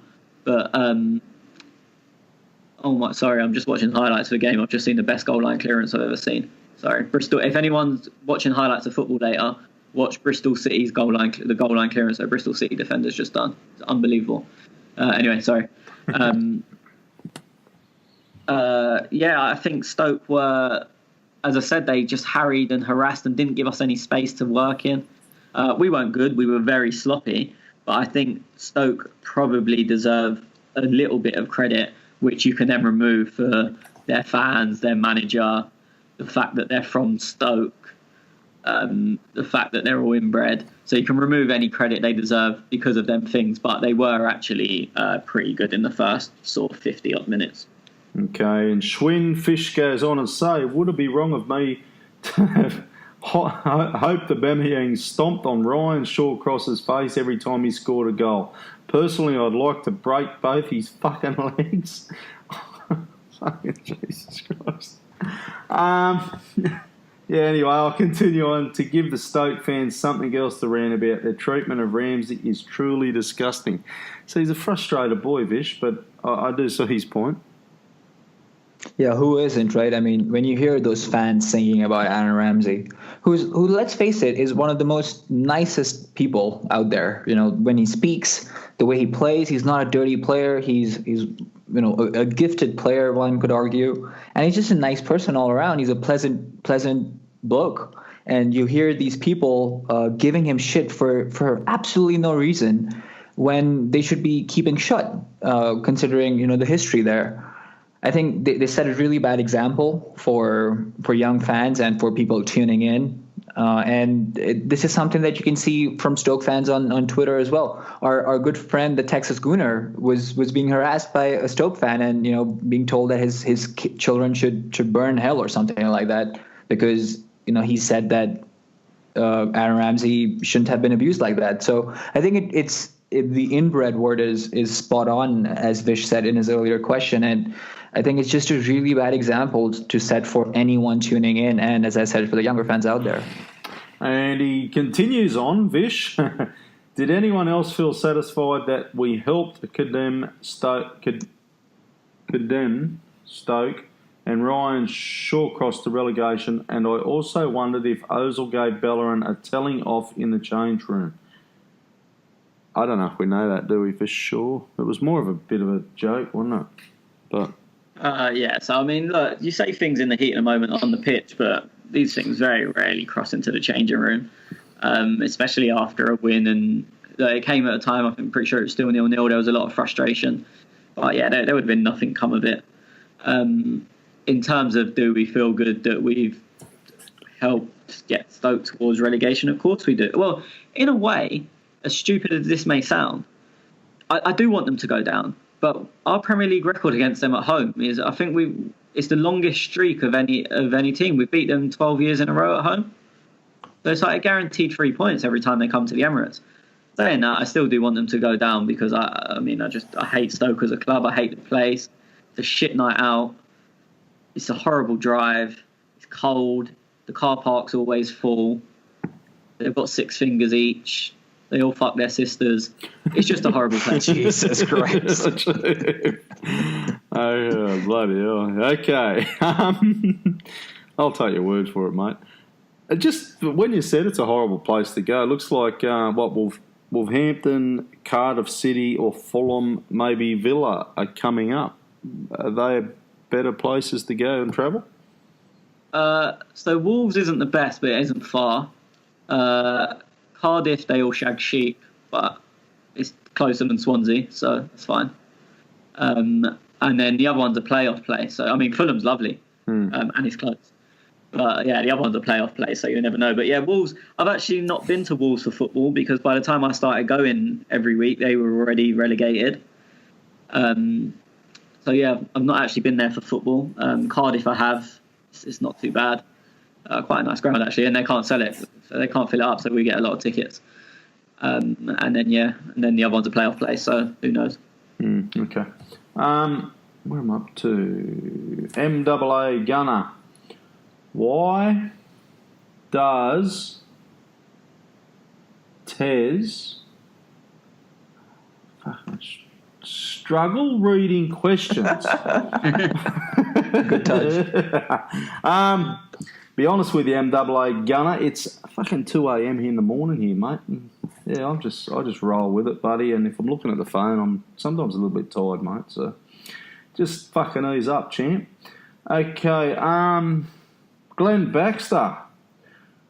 What a great gesture from Aubameyang to give up his first Arsenal, I think he's mean hat-trick, to get Lacazette on the goal sheet. Good to see Lacazette back now. To my question, does Lacazette start the CSKA? Tony, what do you think? He said we asked the wasn't he? Well, Shrim kind of bring this up earlier naturally, and I was going to ask, but I thought I'd wait. What's your 11 for Thursday? Both of you. Well, I would say Ospina retains his position, obviously. Koscielny, Mustafi, Monreal, Bellerin, Xhaka, Ramsey, followed by Welbeck on the left, Mkhitaryan on the right, Mesut Ozil at 10, and Lacazette as the lone striker. Ed? Yeah, it's pretty much as Schwinn said. Yeah, I have to agree. Why, who you got? So I think Jack keeps his place, especially in Europe where there's so much emphasis on controlling the ball. And a team you probably look. I mean, they won away at Lyon Moscow, so you'd imagine that they won't come and completely park the bus. So we're going to have to look at playing a bit of football, and Jack is better at that than Welbeck, clearly. So then the issue comes up front, which is a straight shootout between Lacazette and Welbeck, and I wouldn't be surprised to see either one. I think Lacazette done himself no harm yesterday, which will probably get him the nod. I think had yesterday played out differently, then Welbeck would be starting on whatever day it is, Thursday. My only issue is, and well, it's not an issue; it's a headache, I suppose. Is we were really good against Milan. Now you could beg the differ; they were really bad, and the tactics were absolutely fucking woeful. So what Ozil, Mkhitaryan, they played. Welbeck was up front. Ramsey, Xhaka and Jack were in the mids, so that's my only headache, I suppose. Because, yeah. I mean, something to think about as well is, of course, I don't know how Moscow played, but for Milan, Bonucci is an essential player who starts their attack. So having Welbeck up top definitely helped in terms of getting the center backs closed down. Also, Arsene Wenger did say after the game yesterday that he's not sure whether he's going to start Lacazette. So, I mean, that could be mind games just to keep Moscow guessing. But after the game, I did happen to check Instagram, and it seemed like Lacazette did have a huge gash on his shin as well. So there is a chance that we might not see Lacazette start, which would mean Welbeck as a 9, and which could definitely mean Jack retaining his position. I think it's a toss-up, really.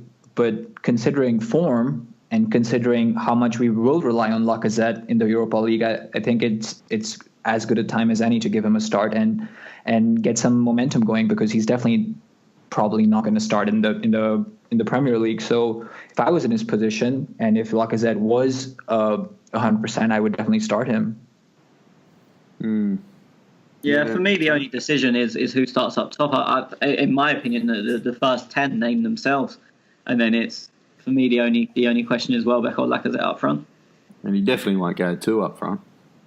No, not with them two anyway. No, I don't think he will, regardless. But if he was going to, he definitely wouldn't do it with them two. He'd do it when Aubameyang is fit. Allowed to play. Sorry. I know nothing about Moscow, so I've never seen them play. I wouldn't even know how they play. I got nothing. So do we need a Welbeck with pace? I don't know. I suppose Wenger would be the man that would have worked that out. So that's depends on how they set up. Would be how we set up, I guess. Well, I mean, I wouldn't necessarily agree with that, because Arsene Wenger definitely, does his own thing and doesn't necessarily tailor his team a whole lot. What I will say is that the silver lining here is that if us Arsenal fans who tune in week out are playing the guessing game, then that's going to keep the Moscow team guessing as well into the build-up of the game. So that's always a good sign when you don't know the other team's tactics coming in that regard. And the first leg is at home, so I could definitely see us going in strong and going in for a good result. I know there's a lot of skepticism around the second leg, but I think in terms of quality, we definitely outclassed them, and I don't expect anything but a solid win, if I'm honest. If we look Wenger's damned do, damned don't he? Because if we lose and he starts Welbeck, he's going to get criticised that, fuck, you should have started Lacazette. If he starts Lacazette and we lose, he's going to get criticised, well, Welbeck's been playing better. I think that's the case week in, week out, isn't it? I think we see that almost every time on the podcast. You're not going to win. I was just going to say exactly that when Schwinn was speaking about him saying it's an advantage that the other team don't know what we're going to do. I agree with that. But if we don't win, people will go, oh, fucking, we don't even know what we're going to do. Which has happened earlier in the season. You've had fans saying, oh, I don't even know how we're going to play anymore. What chance we got? So what, that Jeff from Watford doesn't know how we're going to play? Is that I mean? Or Tez from Australia. The ticket man. I agree. Ticket man, hit me up for some tickets. I'll get you some tickets if you want some tickets. Just mightn't be to the Arsenal game, though. Might be to some fucking carnival or something. But anyway, I'll work something out. Okay, let's continue with these questions. Riley or at Kiri Moth the Crop. I like that. Would a Europa League final win gloss over all our failings this season? Away losses to bottom sides, losing to not Forest, etc. Tony? It's a difficult question, because if you end the season with a trophy and in the Champions League, I'll be in Lyon if we get there, and if we win it, I'll be absolutely buzzing. And if you can't save a trophy wins in football, then I don't want to say you're in the wrong sport, but I mean, what do you get excited about? Having said that, we can't forget what we've done this year. So it's for me, it's not a case of, if we're in the Europa League, we accept everything that's gone on before and Wenger stays and everything stays as normal. For me, no, I don't agree with that. But if I can't enjoy a trophy win, or if he is, whatever the guy's name was, can't enjoy a trophy win, or if either of you two or anyone can't enjoy a trophy win, then I don't really know why you watch football. If you only appreciate a league winning the league, then you're going to have a very unhappy time as a football fan. Look, we've won it in my lifetime. I think it's 4 or 5 times in apart from United, I think in Chelsea, if a Chelsea fan was my age, I think they've won it 3 or 4 times. A Tottenham fan who's my age doesn't know what a trophy is.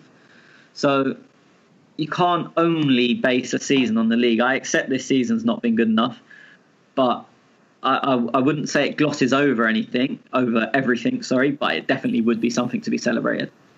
Schwinn? Couldn't have said it any better. I got excited when we won the fucking FA Cup trophies. So I'm going to be fucking pumped.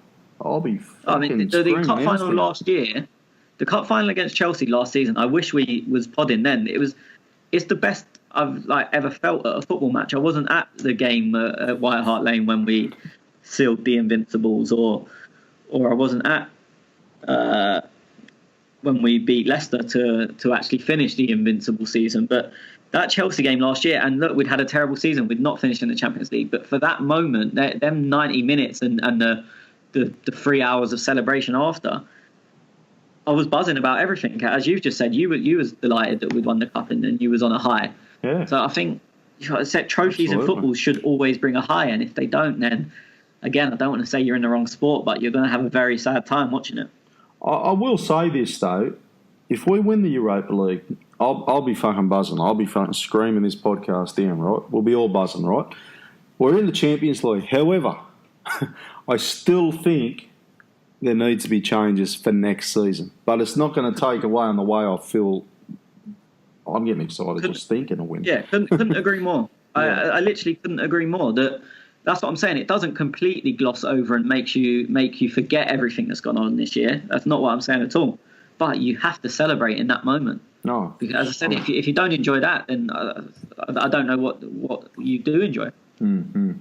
Now I don't know who said this, so one of you jump in. Red Fulcrum. In the last few podcasts, you said Jack isn't playing in the best position. What exactly is Wenger's plan with that?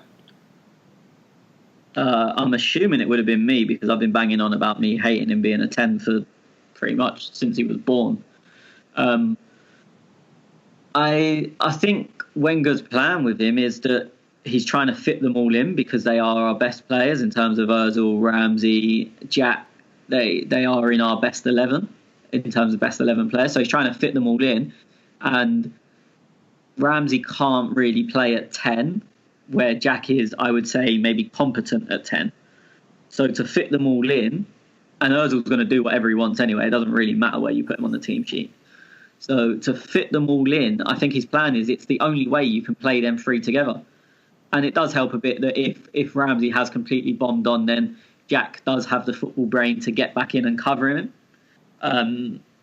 So I think the plan is it just gets our best or better players onto the pitch. I don't think he thinks it's any stroke of genius, but I can't see another way that you get Ramsey, Jack, Mesut, and a holding midfielder, be it Xhaka or El Neni, all onto the pitch. I can't see any other way that fits. How would you like to see us line up in that attack each week in the league? What's difficult is that we're so blunt wide. We've got no one wide, so we still haven't replaced Walcott, have we? No, we haven't. I think me and Schwinn discussed this before. I can't remember the last time we had a proper winger. But so I think that in our strongest 11, you'd say Mickey in there somewhere. And he's got to go left. He's got to go left. Yeah, but so then if you put Ozil at 10, then you're really struggling out wide on the right. Whereas if you move Ozil right, where he's okay and he's going to roam anyway, then it shoehorns Jack into 10. And as I said, I'm not a fan of Jack at 10, but I'd prefer Ozil right and Jack at 10 than Iwobi or Welbeck wide with Mickey the other side and Ozil at 10. And I think that's pretty much what Wenger's going on, that he would prefer a competent Jack at 10 rather than Iwobi wide or Welbeck wide. And then Xhaka and Ramsey tuck in behind. Yeah. Schwinn? It's a very tough one because, as Tony very correctly said, we just don't have any white players. And if we do go out and bring some in, I don't know how Jack features, if I'm honest. I think Xhaka and Ramsey retain their position. Again, this is assuming that Ramsey's still around. And I think Mesut Ozil slots into the number 10 role with Mickey on the left. So I don't know what's going to happen, but in terms of what Wenger's plan is at the moment, I think Tony's spot on that it's about getting the best ball players onto the field. Say whatever you have to say about Jack playing in a 10 or a deeper role, he's a gifted player on the ball. He can find a pass, and he's elusive as well. I think yesterday he did show that in moments. So it's going to be hard to forecast where things go from here, considering the contracts. But not having those wingers is really putting us in a fix. And I definitely hope that there's going to be some changes when it comes to that. Tony, just quickly, I think by memory, when we had Kevin Campbell on, he said Lacazette with Aubameyang, someone's got to adapt and might have to adapt to play on that left. So we've got Lacazette, Aubameyang, Jack, Mkhitaryan. Could Jack or Lacazette, I suppose, or even Aubameyang, he'd more go on the left, but I'd prefer Aubameyang playing up top. So could Jack or Lacazette adapt their style of play to play as the right wing?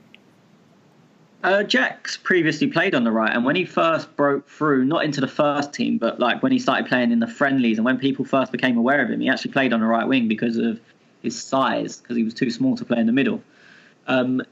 He can play there. I guess what Wenger thinks at the moment is, as I said, Ozil's going to drift anyway, and he is probably better on the right than Jack. Just more because I think Jack helps us defensively centrally, whereas Ozil probably wouldn't as much. So look, Jack could play there. Jack's played first team games there. I remember he scored at West Brom away. We drew 1-1 and Jack played on the right. So he can, but again, it's square pegs and round holes. I think if Lacazette was to play wide, it would be left, not right. But then Mkhitaryan could play right, can't he? Yeah, Mickey could play right, but again, he's a bit like Ozil, and I've said this pretty much every week that we've done the pod since we signed Mkhitaryan. I'm still not sure if I like or dislike that. I don't know where he's going to turn up on the pitch in terms of you can look at a team and say, oh, he's playing on the right today, but it doesn't seem to mean a damn thing. He turns up absolutely anywhere, and it's the same as Mesut does.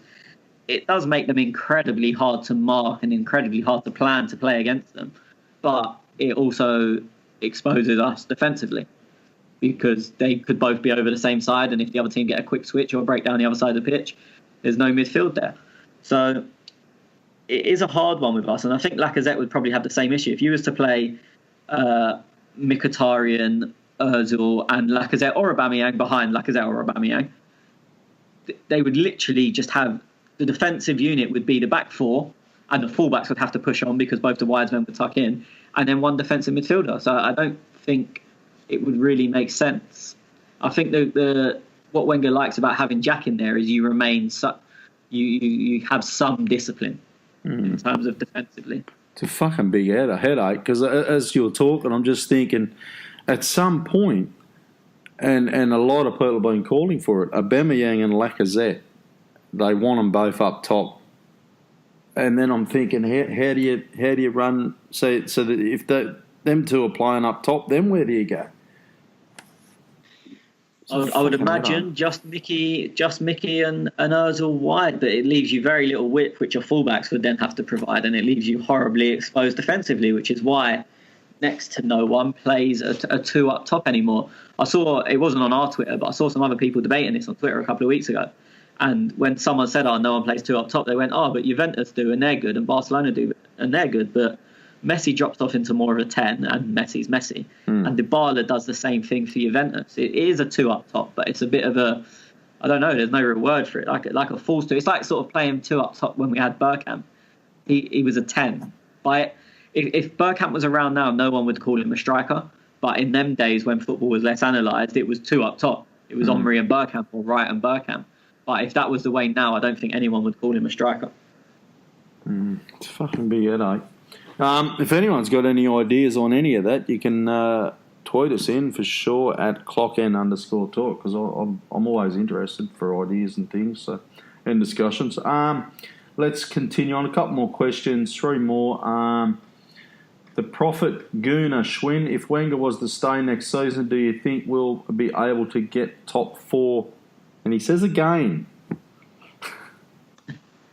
I mean, I think he's reminiscent of the glory days, which were, finishing anywhere in the top 4. Yeah. I would like to think so, because I do think he's going to stick around, especially if you have if you win the Europa League. We do need reinforcements. I think there's no two ways about it anymore. Center back, winger are definitely priorities for me, and if possible, a goalkeeper. I know you two are quite desperate for a new goalkeeper, but I think we can still hold off for one more year when it comes to that position. But a center back and a winger for me are very, very important. I don't know if we'll be able to, if I'm honest, but I would like to think so. What gives me a little bit of hope is that I think the Tottenham team is going to sort of disband. I think some of their players are going to look for greener pastures, and there seems to be a lot of tension around Chelsea at the moment too. Conte seems to be almost at the exit door, and there might be some changes there when it comes to personnel. So that gives me a little bit of hope, but I mean, it's such a far-fetched question that obviously I don't have a solid answer. Yeah, it's a tough one. Personally, that's the challenge I'd be looking at. I've had enough. I'm not a Wenger out, but respect the man, love the man for what he's done at Arsenal, but we need to move on to a new era with a new manager. So I personally would be disappointed if he stays on next season. Tony Jonas 82. Which player of the current squad do you think could improve the most under a different manager? It's a tough one. I think a lot of people would say Hector, but I don't really see it in him. But then that will come as no surprise to regular listeners. I think Xhaka has a very high ceiling that he's not achieved consistently. I think if Xhaka played how he has for the last 4 or 5 matches for 20 or 30, everyone would say he's brilliant, blah, blah, blah. So if he happened to do that under another manager, I don't know, do you class that as improvement? Because he's clearly got it in him. It's just getting him to do it. And Wenger's gets him to do it seemingly in short bursts, but we need to do it long term. If someone could get the Xhaka of the last 4 or 5 weeks over a whole season, I think that would be pretty much the best improvement you could get in our squad. But I don't think that would be particularly improving the player. It'd be getting consistency out of the player. No, I agree. I think it's not an improvement, more so it's consistency. So that's what I'd like to see. Definitely got it in him though, for sure. Schwinn, last question from Big Bad Wolf. Will Allegri or Lowe at the helm at the start of next season and the possible incomings to the team, do any of you believe we will be actually challenging for the title, or is it season 19 or 20 more realistic target? I think he's almost given me an out there with that question, and I think I agree with him there. For any incoming manager, it's going to be a little hard. It's a new league. It's very different than most of the other leagues out there.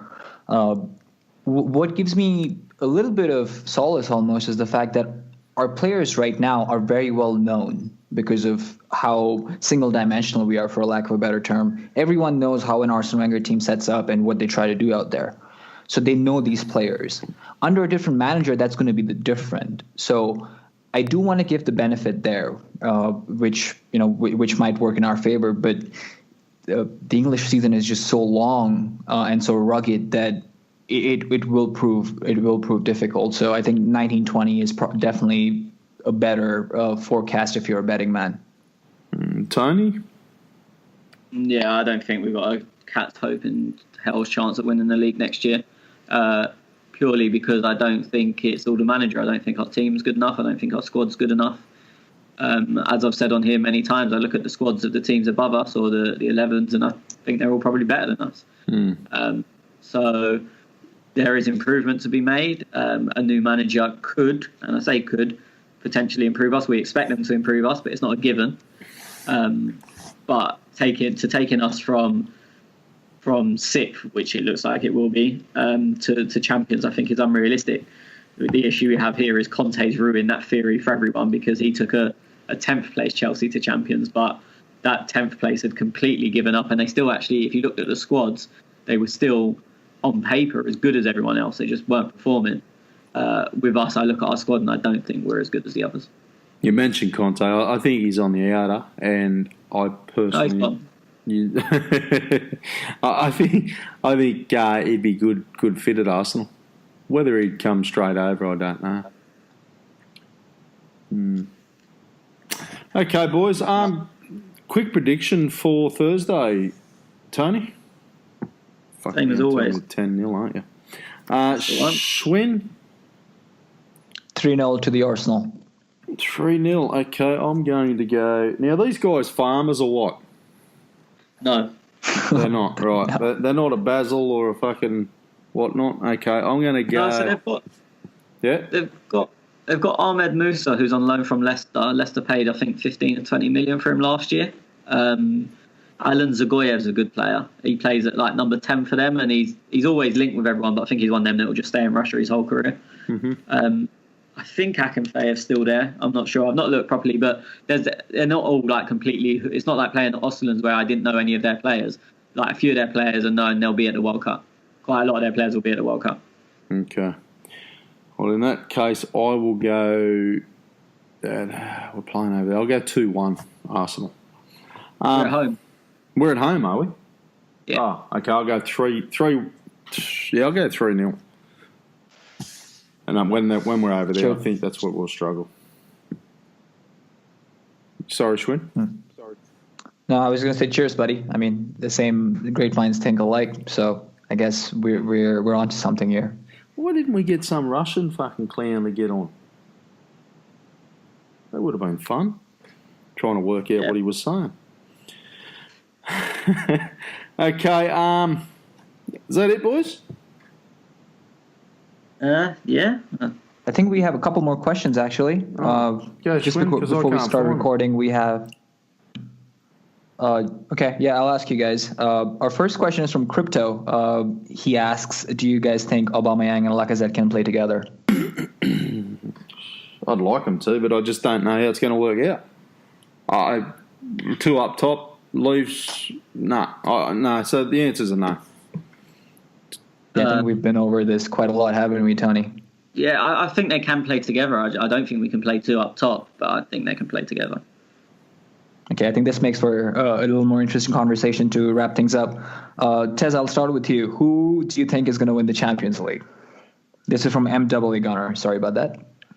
Who do I think is going to win the Champions League? My head says Barcelona. My heart says Roma. Well, there you go. Okay, love it. So, Tony? Tez's heart's a liar. I saw this question come in, and I'm only really focused on this week. I think there's some really good ties. So I've not really pieced it out. I think I don't know what it's like in either of your countries, but everyone here seems to be backing Liverpool to beat City over 2 legs, which I'm not going along with. I think City will beat Liverpool. I think Real Madrid will beat Juve over 2 legs. Is it Barcelona? Yeah, Barcelona. That's right. Yeah, and so I think Sevilla, Bayern, I think. Roma, and then Bayern have got Sevilla. So I'd be going Bayern, Barca, Real, Man City as the semis, and I wouldn't like to say who'd win it until the draw. So basically, I have splinters in my arse. I think if City can get through this tie, then they'll win it, but I don't think they will, and I think Barcelona is going to take it. So those were the last 2 questions. Liverpool will beat them over 2 legs. I think they just that hump from Anfield. I think that they're still carrying that, and I think if there's one team that is willing to go toe to toe with them, and do have some firepower and form right now, it's Liverpool. City did play really well against Everton, though. I don't know if you guys caught that first half. Outrageous. City were unstoppable. I don't think I've seen half of football like that in recent memory.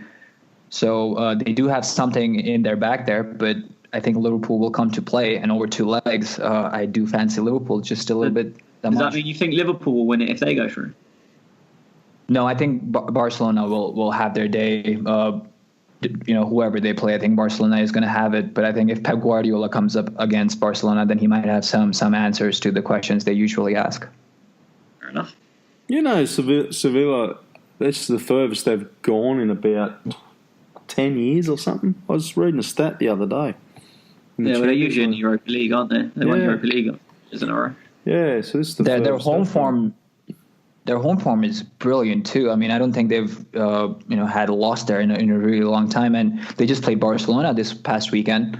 And if it weren't for 2 late goals, they were going to win the game 2-0. So there's something there. But again, just over 2 ties, I just fancy Bayern there. I think most people do. I'd love to see them beat Bayern. Wouldn't that be awesome?